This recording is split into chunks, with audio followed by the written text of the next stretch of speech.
In this tutorial, we're going to insert a simple jQuery drop shadow function so that when our users scroll down on our page, they're going to see a drop shadow appear right below our header container.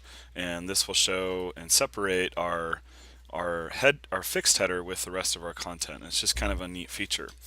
What I've done to save us some time and potential mistakes in the future, I've linked up this script in our intermediate design page here. So if you scroll down to where it says build the shell, underneath 2-4 there's a link that says drop shadow jQuery function script.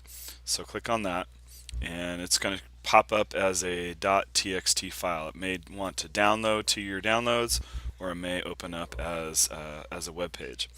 There's two different parts to this script, and you'll see that there's a couple of funky things up here up in our comments section. Just ignore that. We don't need that actual line of text. I'm not sure what happened there when it saved. The lines that we do need are the ones that have carets.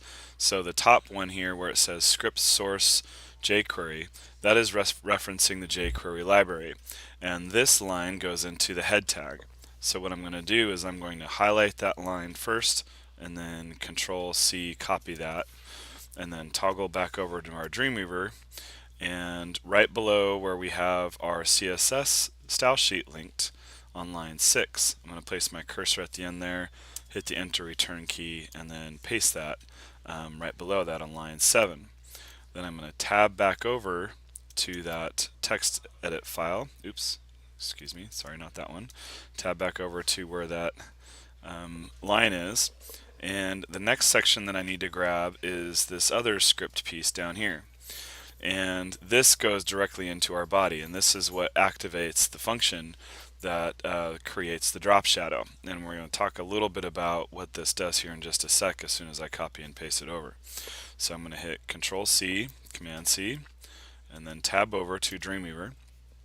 And I'm going to put this right above our head wrap container. So right below our SEO, and then right above our head wrap. And really, it doesn't matter where I put this in the body, but I want to put it close to where this is going to work. So I'm going to put my cursor on line 13 and then hit the enter return key so that I have a space on line 12, and then I'm going to Control V or Command V that function in there.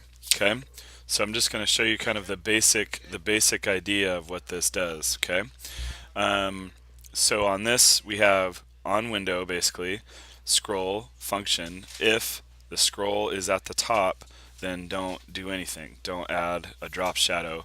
And you'll see here this first piece, this calls to our ID, the one that we've created for our head wrap, and the following lines below it reference CSS styling. So you'll see box shadow none, and we've also have styling specifically for Mozilla Firefox none, and then also for Safari. So Safari uses WebKit box shadow, and this is specifically for Mozilla, and then this one is for everything else. So if it's at the top and not scrolling, then it doesn't do anything. But if we do start scrolling, which gives us our else statement here, the head wrap creates a box shadow.